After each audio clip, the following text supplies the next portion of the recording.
All right.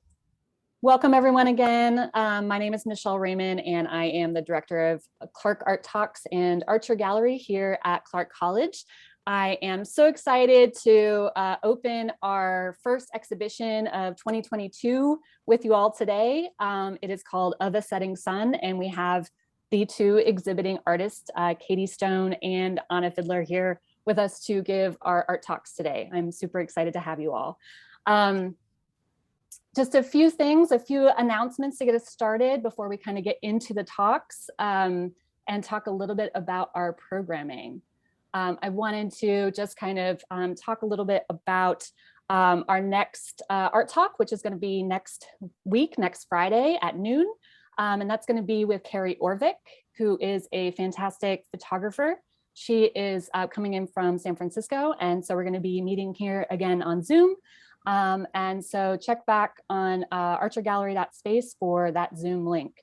And then beyond that, we also have two more Clark Art Talks to talk about that are coming up in February that I'm really excited about. We have amazing figurative painter Keith Jackson. He's coming in on February 18th. And we also have, let's see here, we have Terry Powers coming in on February 25th. So that'll be really, really great too. So keep checking back to archergallery.space for all of our Zoom links and information on that. Okay, so beyond that, let's talk a bit about this show, this fantastic show that we have up in the physical gallery space. This is our first show that we have actually physically put together since the pandemic, which is amazing. And so you can actually go see it in person, but you do have to make an appointment. So you can get in touch with me by emailing me at mraymond@clark.edu. And so you can get in touch with me. We have appointments available next week. I think we still have a few spots open on Wednesday and Thursday. So email me, get in touch with me, and we can coordinate a time. If those times don't work for you, there are more slots that will open up in the next few weeks. But the show is super beautiful, absolutely stunning in person. So if you do get a chance, please get in touch with me, coordinate a time, and stop by to see it. I wanted to say some thank yous as well to ASCC for funding our programming, both the Archer Gallery and Clark Art Talks programming wouldn't be possible without funding from ASCC at Clark College. I also wanted to say thank you so much to our art department, of course, Lisa Conway, who's here almost at all of our art talks. Thank you so much for coming. Thank you to all of the rest of the faculty and staff for all of your help putting everything together and keeping our programming going. All right, so I wanted to introduce Katy and Anna a little bit and talk a little bit about the show and the process that it kind of took to kind of get to where it is now. So Of a Setting Sun has been in the works for over 2 years. Our previous Archer Gallery director, Cecily Stokes, began talks with Anna and Katy before the pandemic, and we continued the conversation through months of planning and scheduling, then pivoting and moving and rescheduling until we finally were able to host this incredible show in the physical space. Working with Anna and Katy has been a total dream. I love working with you both. It's just been really, really lovely. Studio visits to their spaces in Corvallis and Seattle this past year led to conversations around color, design, scale, spirituality, even mortality, and everything in between. Intuition plays a huge role in both of their works, but so does planning and high craft execution of precise, focused, confident pieces. The show itself feels open yet immersive. Anna and Katy's works complement each other and play off of each other compositionally as well as thematically. In the midst of the abstraction lies geometry and landscapes, rivers and mountains, and even figures and portraits. The works feel haunting yet hopeful, reminders of past lives lived with expansive views that allow for breath and peace. I couldn't have asked for a more appropriate show to restart our in-person Archer Gallery programming. And with that, it's my pleasure to welcome both Anna Fidler and Katy Stone and introduce Of a Setting Sun to you all and to our opening reception for this beautiful show. And now I'm going to pass the mic off to, we're going to start with Anna Fidler, and she's just going to give a brief talk. And then we're going to go to Katy, and then she'll give a brief talk, and then we'll do Q&A kind of at the end. I'll play moderator to some degree. So if you have any comments or questions that you want to put in the chat, I'm happy to kind of take those and hold on to them and then kind of bring them back to that conversation at the end. And we'll keep it till about 1 o'clock, so about an hour total, just as a heads up. Okay. All right. Well, thank you so much again for everyone for being here. Thank you to Anna and Katy for being here. And with that, I'm going to hand it off to Anna. Please help me welcome her. Thank you so much, Michelle. Great introduction. And I just want to thank you so much for this opportunity.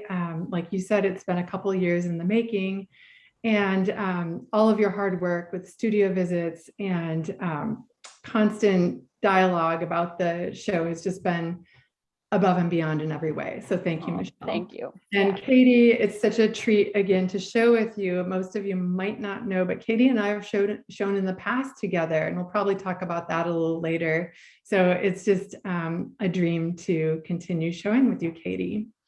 So I'm going to share my screen and talk to you a little bit about my work and how I got to where I am right now, and let you know a little bit more about who I am. So I'll share my screen, and we'll be looking at a little PowerPoint that I have for you. So a little bit about me. You know, my name's Anna Fidler, and I live and work in Corvallis, Oregon, where I teach at Oregon State University. I specialize in teaching first-year core studio 2D design as well as painting. And I've been doing this now, teaching for about 15 or 16 years. My art practice, I've developed over the course of maybe 25 years or so. And I'm going to go right back in time to early work that I was making during undergraduate times. Since I believe some of the students from Clark are here, I thought it might be relevant to talk about what I was doing when I was about that age. So we are looking at a piece that I call Magician's Dress. And the Magician's Dress I made when I was about, I think it took me a year to make, between ages 22 and 23. I had just moved across the country from Michigan to Portland, Oregon, where I was living. And I had just finished my undergraduate degree, and I had a collection of vintage clothing. I always felt that vintage clothing was interesting because of the people who had inhabited the clothing prior to my owning it, meaning this might have been made in the 1890s or 1880s. And I wondered who the woman was that had worn it. And so I created a transformation, and thinking about the idea of magic and I don't know, the essence of whoever was wearing this before. And you can see a lot of butterflies, embroidery, things like that. And then this box that I also made to go along with it. Chessboard made out of velvet with rose quartz to play chess on. So that's what I was thinking about. And the idea of energy has always been really important to me. The energy in this case of who was wearing this, in this case, bustier. The bustier, this is called telepathy bustier. So again, thinking about the unseen and the unknown. And so this is going back to my early 20s. So after that, this is more, I'd say in the last 15 years, I started making what I call energy portraits. Even though I also would say those two pieces I just showed you are also energy portraits in a different way. And an energy portrait for me is taking the silhouette of an individual, like you can see these people conducting a seance here, and cutting out the silhouette and making a kind of topographic form. And I give you these details so you can see how dimensional this gets. So the subject, going backwards for a moment, is a seance. So again, people dealing with unseen energy in the universe, in this case, conjuring. And so this is an energy portrait kind of energy being emitted by these people. So energy portraits, I'll show a few more. This is Voodoo Macbeth. the silhouettes of Haitian actors in the 1930s acting out Macbeth, the Shakespeare play in Harlem. So again, very built up topographic layers of people and energy portrait of these actors. Another would be Sorceress. And this would be a Victorian woman who is on horseback, who I transformed into a witch on horseback. And again, just to show you the layers upon layers of paper, this kind of meditative practice of cutting and gluing to show the energy of that person and who they once were. In this case, again, I'm going back to the 1890s, thinking about who this individual who I never knew was. So in 2019, a huge transformation kind of took me by surprise in a sense. I no longer felt dependent upon the human form. I didn't need a body to show energy. And so work like this piece, which is called Metamorphosis, started to materialize. I enjoy working on a grid. And so if you look very closely at this image, you can probably see a hand-drawn, it's a 1/4-inch grid all the way across. And on that, I started, and this piece is about 6 feet tall by about 5 feet wide. I started to explore this geometric method of representing energy.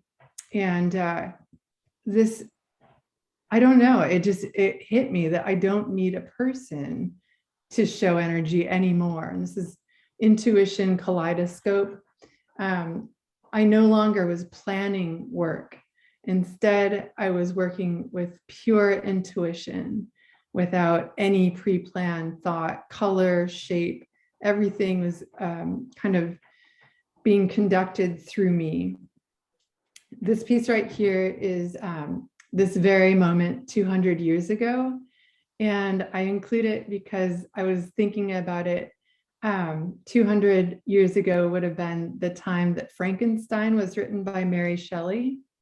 And I was thinking about what that energy must have been living in a villa in Switzerland with Lord Byron and Mary Shelley's husband, Percy Shelley, the poet, and Dr. Polidori, who also wrote a vampire book, what that energy might have felt like to be there at that time. So that this was 200 years later. This is metempsychosis wallpaper. So that would be the state where you're going from one life to another after death. And I just like juxtaposing something so spiritual with something so mundane as wallpaper. Now I'm getting into the actual exhibition here. So you can think about the process of installing at the Archer Gallery. So what you're looking at here is all of the work, or much of the work, that I had made during the pandemic, so a couple years. And I talked to Michelle about this, and I asked if it would be okay if I just brought everything, and then Michelle and Katy could look at it and decide what would go best with Katy's work. I found it too hard to figure out, so I just brought everything. I'd never done that before. So laying it out on the floor like this was really kind of a magic experience, getting to see it all in one huge space. My studio is pretty small, so seeing it like this was really exciting. And so not all of the pieces that you're seeing in this image made it to the show. Instead, we really thought about it. And this is how the show looks. Maybe some of you have visited, and possibly if you can't, then of course you can see these installation views. So these are some of the works that were selected, and I'll talk a little bit about them. So on the far left, I'll use my arrow right here. This is 4 propositions on the afterlife. And again, one of these is thinking about metempsychosis, the idea of going from one place to another. You see crosses that feel like some kind of possible Christian take on things. You see nature, which feels like going back to the earth, and this kind of more mysterious symbol right here, which I think is the unknown. This is the no and now, this piece right here. And the no and now spoke to the pandemic, the times when so many things have been cut off to us. I'm going to maybe move on to the next slide so I can show you the no and now a little more close up. And you can see all of the grid. If you look really closely, I'm going to show you a detail a little later on with inked symbols that I'm making up. And again, purely intuitive symbols. This is what I call a planchette drawing, and it's also in the exhibition. Planchette is the little wooden heart-shaped tool that a person puts their hands on top of during a seance to move it around. And I have one from the 1940s that I think is a really interesting object. I just like looking at it. And I suddenly had the idea to put it on top of the grid and move it around and see if it moved by itself or if my intuitive guidance would move it to different quadrants. And then I'd place little marks and connect the dots of where the planchette moved. So this is a planchette drawing, and you can see it right here in terms of the scale. You can also see how it relates to Katy's work, which I think is kind of fun to see installation views like this. Over here, this is Until the End of Numbers. And a very close friend of mine had passed away in mid-October of this year. And she would say to me things like, I love you until the end of numbers.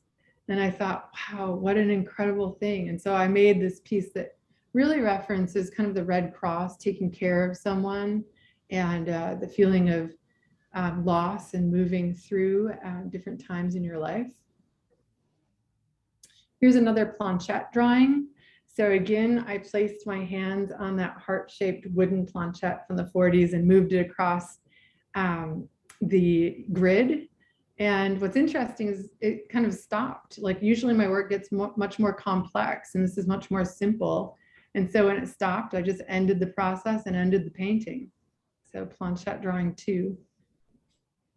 You can see how things operate installation-wise in this. And I love seeing how Katy's orange is kind of mirrored in my piece right there. I love this image. This right here is also in the exhibition. I think it's called Ink of Night or something like that.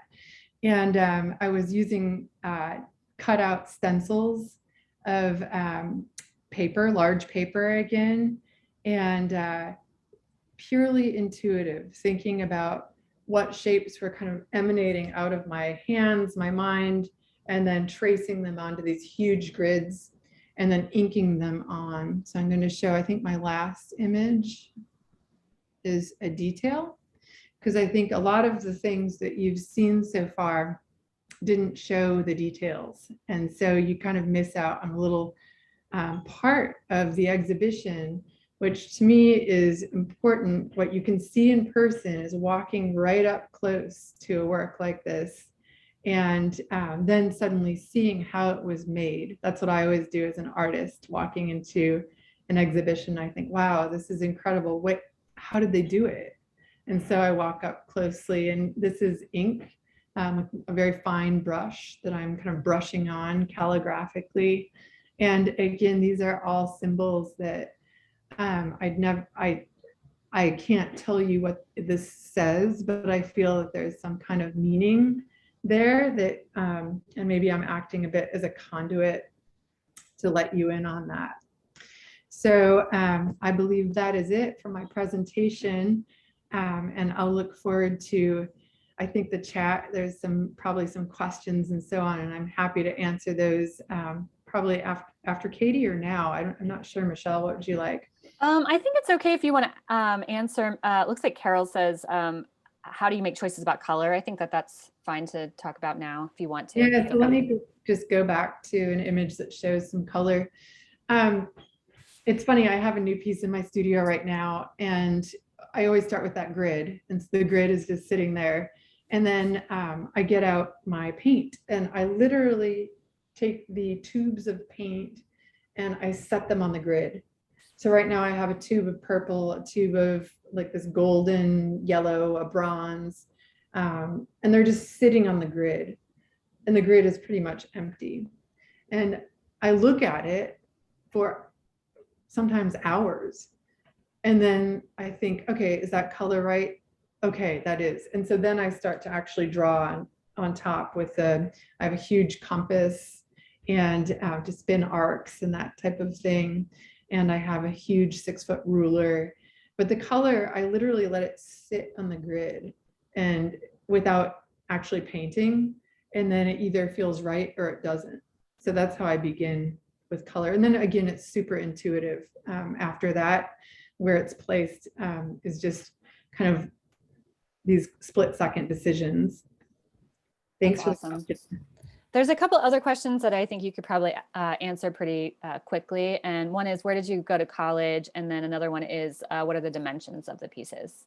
Great. So I went to college at Western Michigan University. So that's in Kalamazoo, Michigan. And I also studied abroad. Probably there are two pivotal things that I did. One, I studied my last year in high school at Interlochen Arts Academy in Northern Michigan, where I had a scholarship to study creative writing, but then it led me to visual art. And it was a boarding school. And because I got the scholarship, I could go, and it was so exciting. And then after that, I studied in Paris as an exchange student, and I got to see a lot of museums that way. And again, I had a job, I saved my money, and then I went to Paris and I studied, and then went to Western. I got my graduate degree at Portland State University in 2005. And was there any part of that I missed? Just making sure. I don't think so. I think you got it. Yeah, I love that you went to Portland State for your MFA. I think that for the students in particular, that's like such a fantastic grad school for art in the area, that if they're interested, that's something that they could check out. Definitely. Yeah.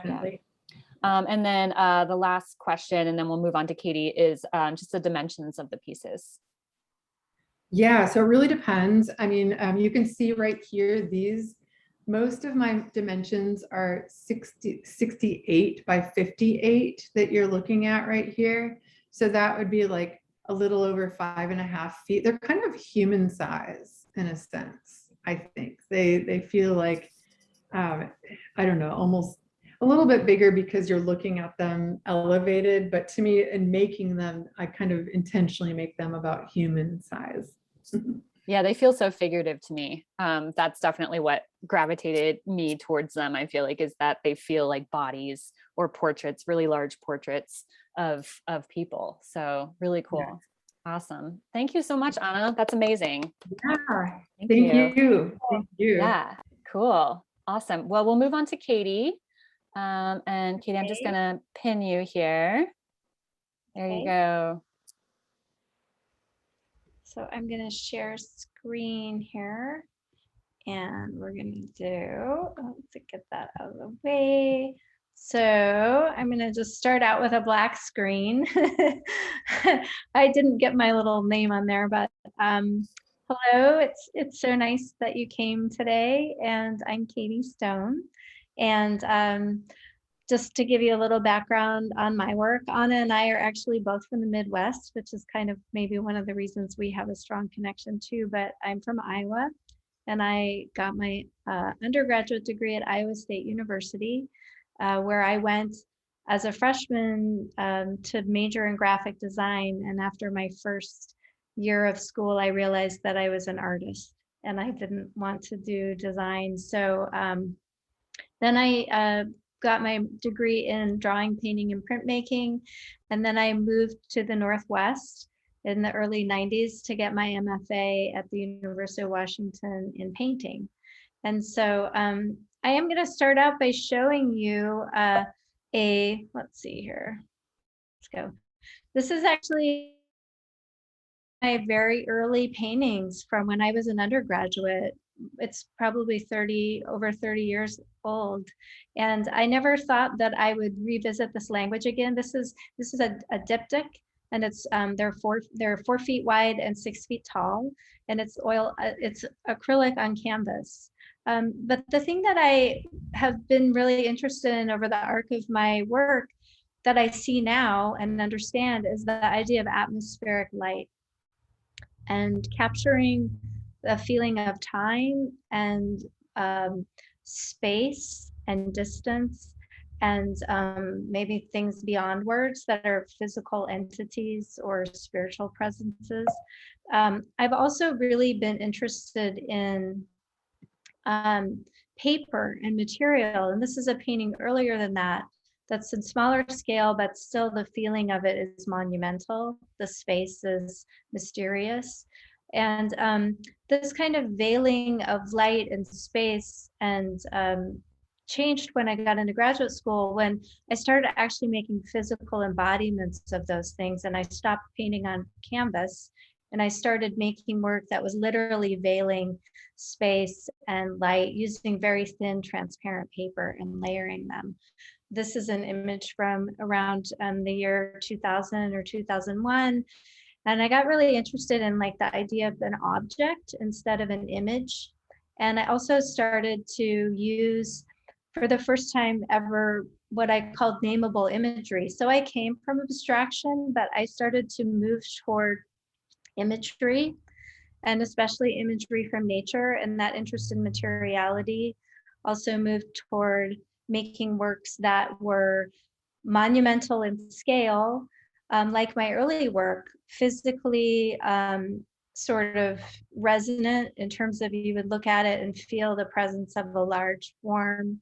I love working big, but by that time, I have been not interested in being bound by a rectangle. And so this is actually from one of the exhibitions that Anna and I had together when we first started, were approached to do our exhibition at Archer Gallery. And this is from work that was at the Sun Valley Art Museum.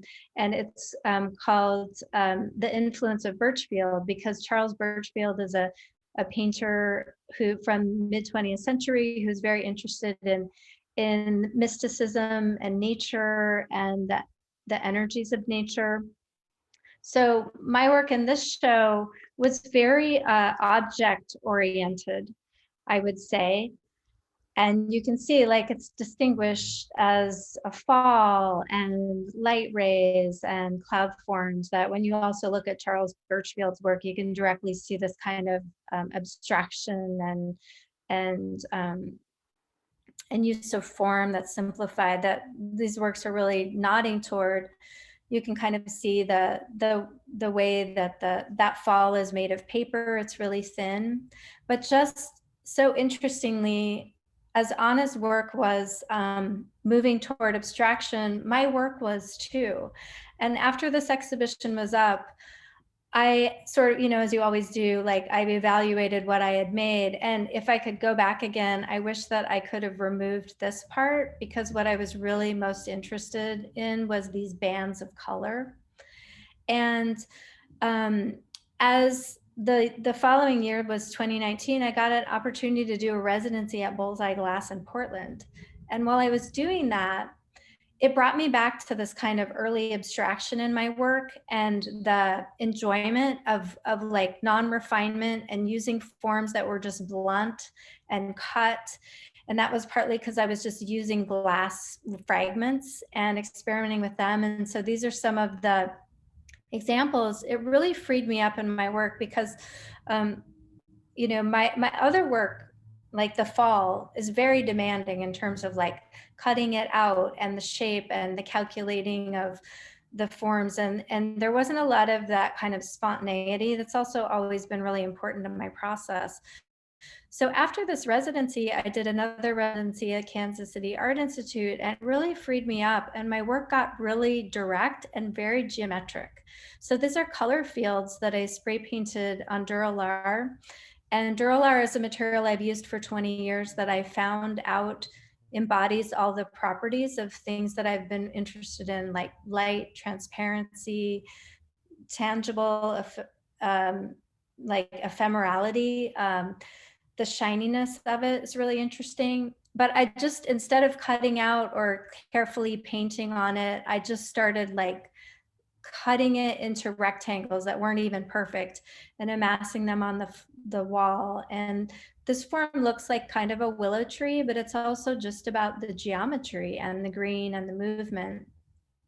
I also made a piece that was this insane, amazing color of orange that was very fluorescent, that feels really like you can feel it in your solar plexus when you look at it, and you want to just meditate on it. And I made it into, I cut all these rectangles and I started putting them on the wall in a more organic shape, but something wasn't working. And I thought, well, what if I put them in a circle? And this work is a lot about, my dad had died in 2018, and this work became like an homage to him. There are a lot of hidden symbolism in the piece. And this was like, this one was, oh, it looks like a sun. It's like a setting sun. And then I decided to put a piece on the floor that mirrored that circle, and the kind of poetry of both the material, but also like suggestions of moments in time and nature. And then this is Sun Circle 2. And this is the second one that I made. And this is an image from an exhibition in New York I show with a gallery, Ryan Lee. And so this one was yet another iteration. So I was really I'm just interested in that circle. I love the idea of the mandala and the circular form as being something that is like a essential form in nature, essential form of geometry, one of the perfect building blocks of the universe, and then like an object that you could meditate on or upon. And so I thought, you know, it was interesting that Anna had just lost a really dear friend, and I had lost my dad, and consequently around this time period our work started moving toward abstraction, which is also interesting because abstraction's been a human language for spirituality or mysticism or the vehicle for a long time.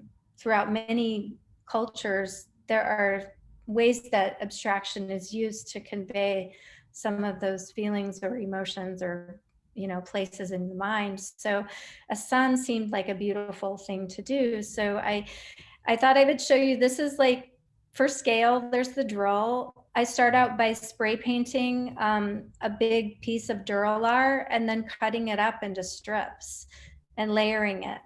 And so that's what you can see there. And then this is the finished piece. And this piece has a lot of transparency and complexity in terms of the color. The other two color forms of the previous circles I did were more monochromatic and kind of trying to capture, I've been sort of obsessed with like the idea of sunset as a metaphor and symbol, and also just an incredible visual time of day.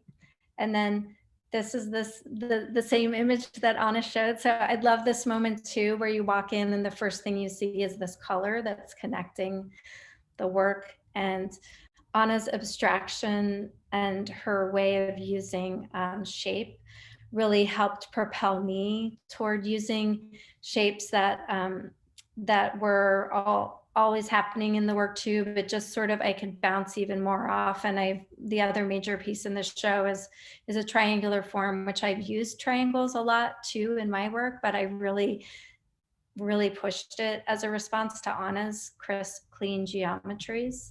So here's another quick view of Sun Circle. Those are layered together and pinned to the wall. So it's like in between sculpture and painting. And it's very tangible materially in a way that's hard to convey in these images. And then this is a studio shot from 2020, from March. And after the work in Kansas City that I showed you, where there were small rectangles of color, I started to scale up. And I was especially thinking about the sky. And I, was thinking about, I didn't mean to go back to that hand of early atmospheric color use, like in my earliest paintings, but it came out of me again. And it was pretty interesting. So these are panels that are 8 feet tall and about 16 inches wide. And I was thinking of them like the Book of Hours, like a book of hours as a prayer book, and it's also about times of day or times in a lifetime.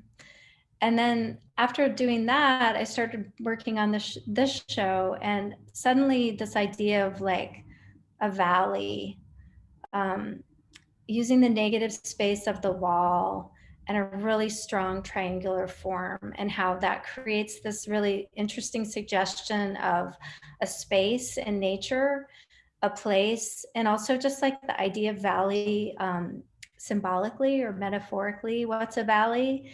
It's a place you pass through. It can be a place that's like a low point, or it can also be a passageway. So that seemed really interesting to me, and the relationship between V, like the letter V, and the valley. And I absolutely love the piece that Anna showed, which I hadn't seen that one. And it's so landscape, it's a valley too. And so that was a study, which I don't usually do studies, but I did a small study, and then I began to paint these bands of color and assemble them in my studio. And they're just strips at first. And so then to figure out how it would be cropped, I put paper up on the wall. And then there were some things about scale. I wanted it to go floor to ceiling. My studio is about the same height as the gallery walls. So that was me working out some things about composition. And then here's a picture of it installed. So Duralar is very floppy and thin, and just like a scrim, a thin veil. You can see it behind me. I have another piece going. What was really difficult about this piece was that I didn't want the edges to curl up, so it had to be cropped exactly precisely to make that strong V, and then coordinated with the height of the wall, and so it's pinned at the top and the bottom. And everything has a really shallow spatial depth. These are about 1/2 inch off the wall, and light goes through them. And depending on where you're standing, might cast a colored shadow on the wall. But I like works that you have to move around and that make you feel the physical frame of your body in relationship to something, because I love the idea of creating a work of art that feels like that you can enter, that it works on you physically and emotionally. Oh, by the way, that's a really nice shot with Anna's pieces. And it was so fun to figure out which ones would work with both of our works together. And there were some really nice resonances. This is a favorite moment, the way that it's reflecting in the floor, and just the way that piece looks on the wall. And then there's a couple of details of the color, and the color I wasn't expecting to use such a dark, moody blue, but I'm very intuitive about color too.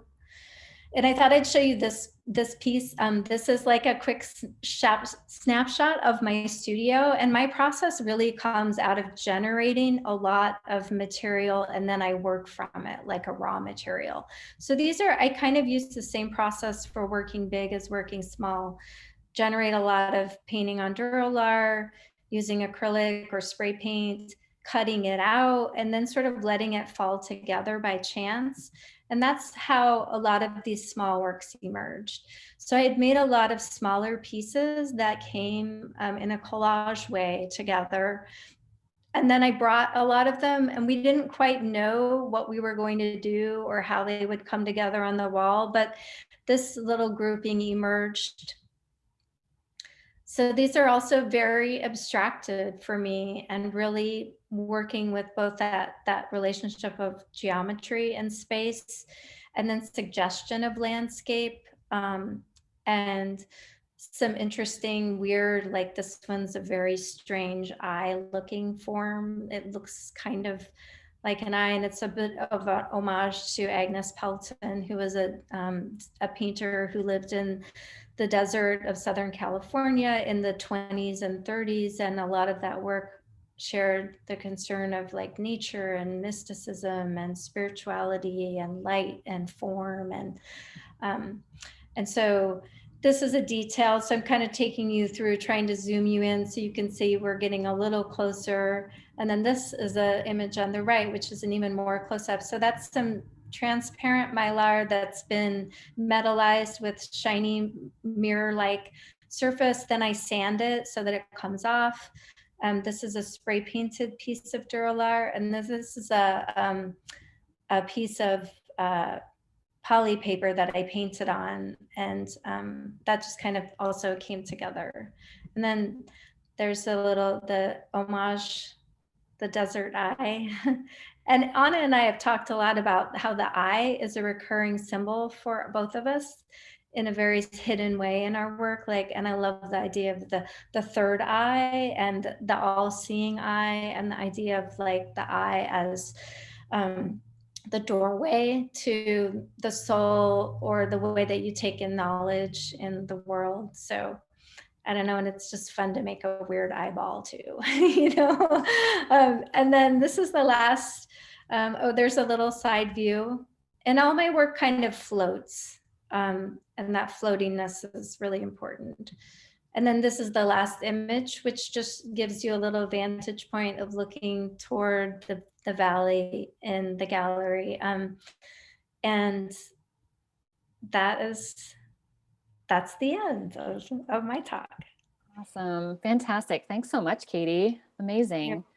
It looks like we have a question in the chat. Can we hear more about how you think of composition in these pieces?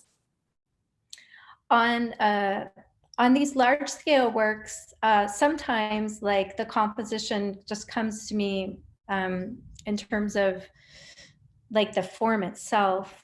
I knew that I wanted to make a large V form, but the process of composing the bands and the size and scale and color combinations, a lot of that is worked out intuitively, but it's also very particular and thought about, like how wide of a space, or how much space is in between one, or what works and what doesn't. And then the little works, there's a lot more, there's still always a lot of spontaneity and chance in the work, but the smaller forms, I just kept pushing toward really trying to pare them down, so that I was really using abstraction in a way that might have even felt for me really strong. Like triangles are very strong, and often I'll do a triangle, but it has an organic edge. This time I was like, okay, let's mean it. And partly I was inspired by Anna's work and the crispness of the lines, you know, to really like go there with it, with the hard edge, which is unique. And yet then I remembered those paintings from 30 years ago, and I was like, oh, I have done this before, you know. So awesome. And I think this is a good question for kind of both of you, but Mitch asks in the chat, how do you think art relates to life? It's a pretty large question. I'm not sure. For me, I feel like I've always clearly found some kind of space where there's something concentrated about what I do and what I make, in terms of just like what it means for me to give extra attention to something. And I find like, for me, there's a way that art making is a way of condensing like things that are precious or beautiful, or holding on to those kinds of things, and sort of cultivating and trying to expand those. And so I don't know, it's just, for me, it's like this thing that gives me enjoyment, meaning. I want to spend my time doing it. It's a catalyst for my energy. I think that's a great answer. Anna, do you have anything to add to that? Well, I think that really was a pretty amazing answer. I'm thinking that, like on a small level, like, you know, I think what Katy just said I could apply in a very large way, but if I'm thinking about events in my life specifically and how it might affect what I'm doing, it's pretty huge, actually. I mean, and sometimes it's not even a concrete thing. Like one might be like the death of my friend, for example. How it impacted me in some ways was I started painting with her paint. She gave me her paint. She was also an artist. And I started painting with it to feel what it would feel like to paint in her color palette and that type of thing. So that's a way that like something in my life impacted literally my color decisions like that. It's not always so direct, I don't think.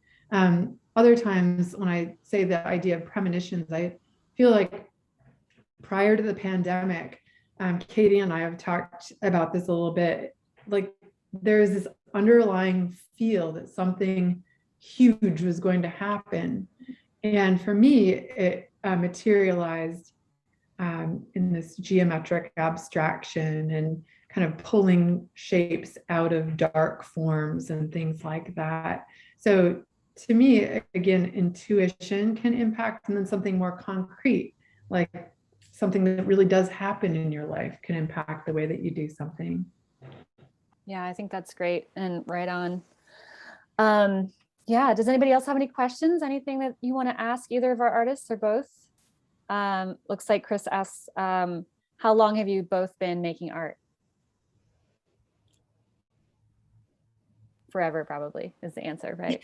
Well, yeah, I mean, I think that what I said about going to Interlochen Arts Academy, I would have been 17 years old. And of course, I was making art prior to that. In fact, in elementary school, I remember I didn't like eating lunch in the cafeteria. I was really shy. And I had something called Art at Noon, which was my my elementary school art teacher kind of opening up the art room doors for me and a couple other kind of shy kids that weren't really into the lunchroom scene. So, I mean, that was a catalyst. The Interlochen Arts Academy was really important to me. So really, if you look at that, if I do the math, we're really going way far back to like 4 decades or something like that. How about you, Katie? Yeah, same thing. I mean, I was always making stuff. My family, and I think I haven't seen my mom. My mom was going to join.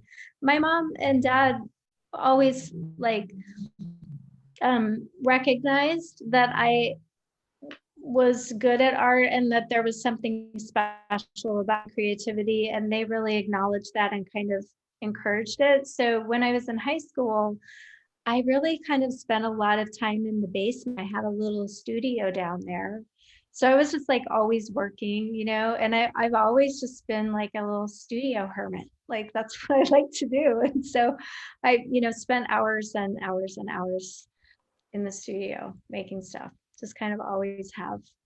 But I didn't really realize it until I was in later high school. Yeah. Yeah, I think that's kind of for most of us, it was like that for me too, right? Just kind of growing up immersed in it to some degree. And it was the thing that, like Anna was saying, it's like when you felt awkward in a certain class or, you know, in a certain situation, you would go to your crayons or something. That would be me, you know. It's like I sat in the pews of church, like with crayons, like down, like, you know, like hunched over, like drawing. And that's kind of one of my earliest memories, you know, as like a 4-year-old, not wanting to pay attention in church, but absolutely wanting to draw, right? So yeah, I think it just kind of starts to become a huge part of our lives for a lot of us pretty early on. Lee in the chat says, for both artists, can you talk more about influences of Charles Birchfield, other artists that have influenced or inspired you? Sure, Anna, do you want to go start? Sure. So Charles Birchfield, I'll start with that. I'm trying to think of when I first saw Charles Birchfield. It's been a long time. But for those of you that don't know Charles Birchfield, these would be landscapes that are really bordering on like the magical or mystical, spiritual. It's not a straight up kind of image of the trees that you might see in a photograph when you're on a hike or something like that. Instead, there's little vibrations of nature that are emanating. So that type of thing, I think influenced me over the last couple, maybe 2 decades, 20 years or so. And the funny thing is, okay, I don't love nature. I don't, and I'll confess that right here. I like the idea of it. I like looking at it from my window more than anything. But I love the idea of nature being something, I don't know, that I don't understand, that I can't figure out, that maybe I'm even slightly fearful of.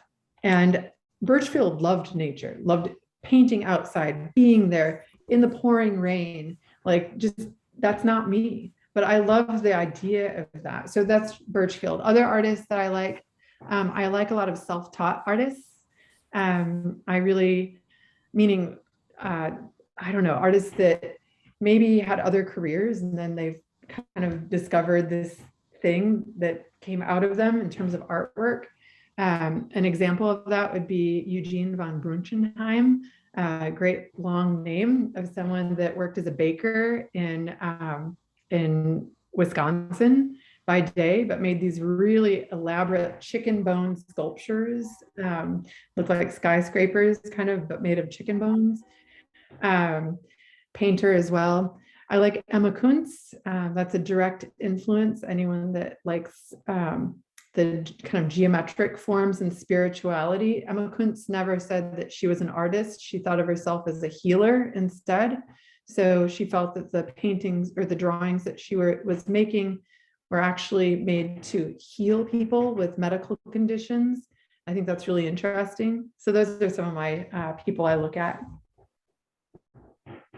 Katie, did you want to add anything to that?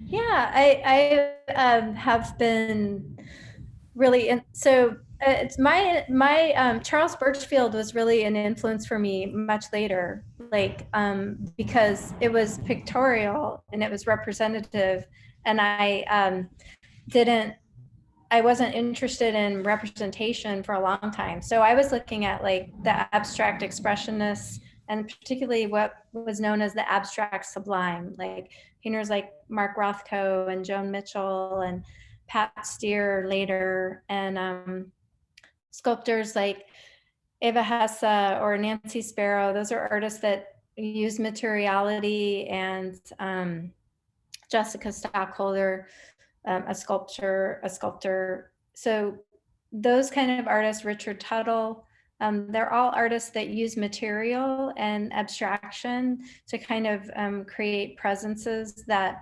are, and so those are things that have really interested me. And I love Odilon Redon, who's a symbolist from the late 1800s, and his paintings kind of have this reverie, floating quality, and mysteriousness, and maybe a little bit of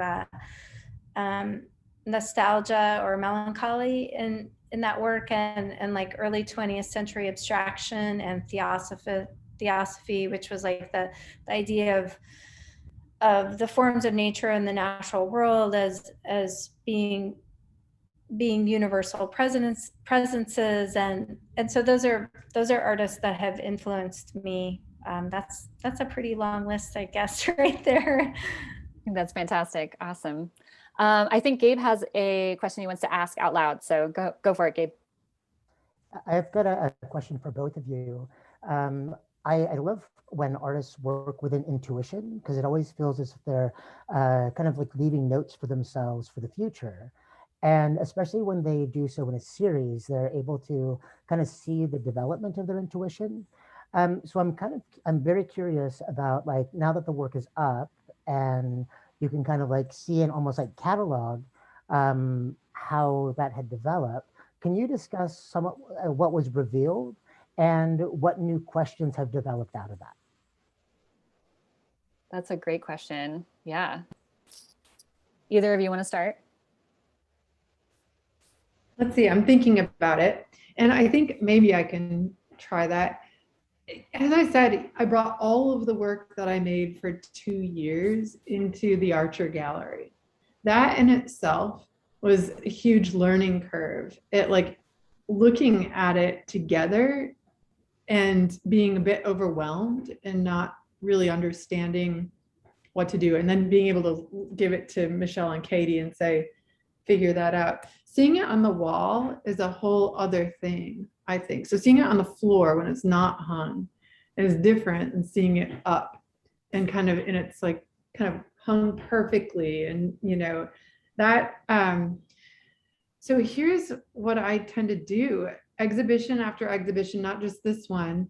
I walk straight back into the studio and I dive into whatever it is next with no thought. So there's no time to process. I don't like processing it. I just like knowing that it's there. And I go straight back in and just almost like a machine, start the next piece. And therefore, my intuition is still in full power. I'm not analyzing. Does that make sense? I'm hoping that kind of addresses your question.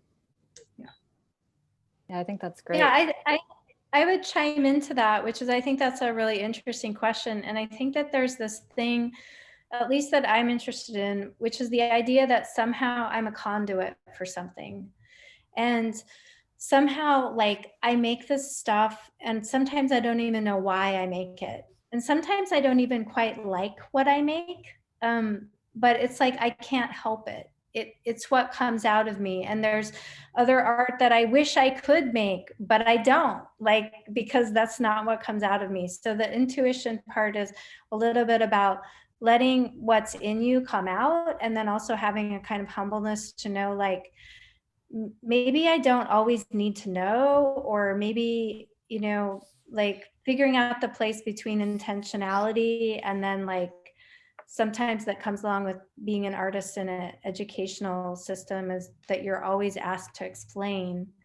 And sometimes you don't know, and like you don't know answers, or you can't see anything till 30 years later. Like, I'm just now beginning to articulate that there's this overarching theme about light and atmosphere and kind of like etherealness. That's a theme that I can finally identify after 30 years of making things, you know? So it's sort of like an ongoing conversation. Yeah. And I think like getting all of your work together in that one room, that large room, and just seeing how it interacts with each other, interacts with the space and the light. And I know Gabe is a curator too. So like, you know, what it looks like in the studio and separate of each other versus bringing it into this one space together, it suddenly takes on different properties, and they start to have different conversations in relation to each other versus another artist's work, you know? And so I think that show feels very specific, and there is a very specific, I think, conversation going on in Archer right now with the works that we decided to go with. And some of it was intuitive, you know, some of it was kind of like, we didn't sit there and say like, this color and this color go great next to each other. Occasionally that kind of conversation came up, but I think it was like, yeah, that one doesn't feel right. Like, let's pull it, you know, like, let's try this other one over here. No, that one's not quite right. Let's move it over here, you know, and then kind of shifting things around. But I think this intuition, you know, I think it's, you know, a lot about years of, you know, doing this and years of knowledge that is a part of our brains kind of innately, whether consciously or subconsciously, you know, it's kind of coming to the surface is another story. But ultimately these decisions get made in real time because of, you know, the layering of years of experience, right? So yeah, it was such a fantastic experience, I think, kind of being in that room and seeing all of your work together, all the colors, all the shapes, and trying to kind of, kind of maneuver our way through it together over the course of 3 days. It was awesome. On that note, it's about 1. And so I think we'll start to wrap things up. Just to answer, Chris sent me a private question about which pieces are in Archer. And I would say to that, you'll have to go see. So get in touch with me. Again, Archer is technically closed to the public, but you can get in touch with me and set up an appointment, and I can meet you there and walk you through. So you can email me at mraymond@clark.edu. And that is available to anybody in the area. If you're passing through, you're welcome to. I'm just going to put my email address in the chat here. And, you know, anybody who stops by, you're welcome to just get in touch with me, and I will do my best to kind of work around schedules and things like that and get up there and show you this beautiful show. So thank you so much to everyone for coming. Thank you, of course, to Katy Stone and Anna Fidler for being here today and for your fantastic work and just really inspiring talks and information that you're sharing with us. Just really, really nice to have you.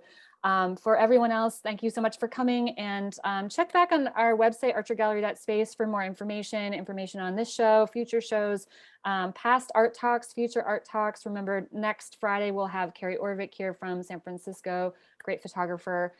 So check back in to the website for that for Zoom links. We also have a really active Instagram. So Archer Gallery is the handle for that. So make sure to follow us on there. Okay. Thank you all. And yeah, have a fantastic weekend, and I will see you all next time. Thank you, Michelle. You're welcome. Thanks, everyone.